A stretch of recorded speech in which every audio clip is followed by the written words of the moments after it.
अस्सलाम वालेकुम। मोहम्मद सिद्दीक मिटवर बाबा आला बिन खरन ते बैटबाज़ी ईद जे पुरमुसरत ख़ुशीअ जे मौक़े ते बिन खरन ते चटा बेटी पार्ट नंबर 53।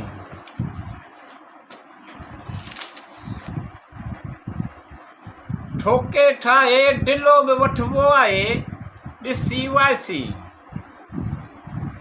मटा कचो न हुजे को भॻल न हुजे, मटा ख़राब न हुजे मुंहिंजा सनम नून मीम। नमक हलाली वाह जो आई मतिलबु निकिरियो त अची बि कोन थो थिए। थोरा सभु तुंहिंजा बाज़ारा आहिनि कर ख़ुशि आसूदो ख़ुशहाल ख़ुशहाली। थोरा सभु तुंहिंजा हमद सना सारा आहिनि।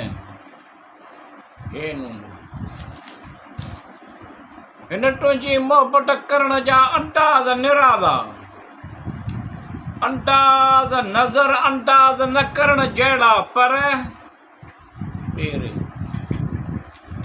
पर तूं त सजण मुंहिंजो प्यार आहीं।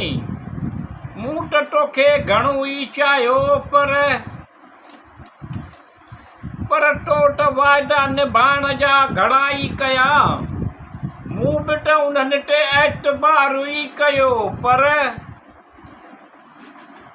सखीअ खां शूम भलो जो तुर्त ॾे जवाब। बबुरनि खां पियो ॾेर घुरे पर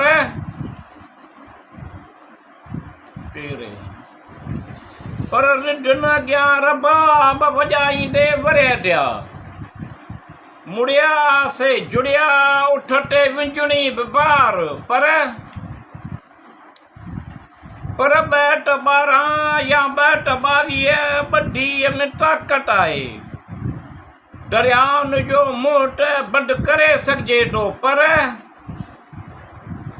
पर कुझु माण्हू जो बुखे खे ॾियनि न ढाहे खे सहनि।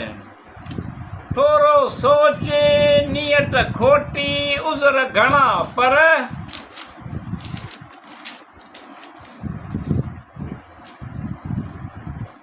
बरे तेल सड़े वट वाड़े ॾियावा। उमेद हुजे बाक़ी कमु कंहिंमें न पवे पर चवंदा आहिनि मिठू हर शइ जी तक़रीबन मुक़ररु हद आहे।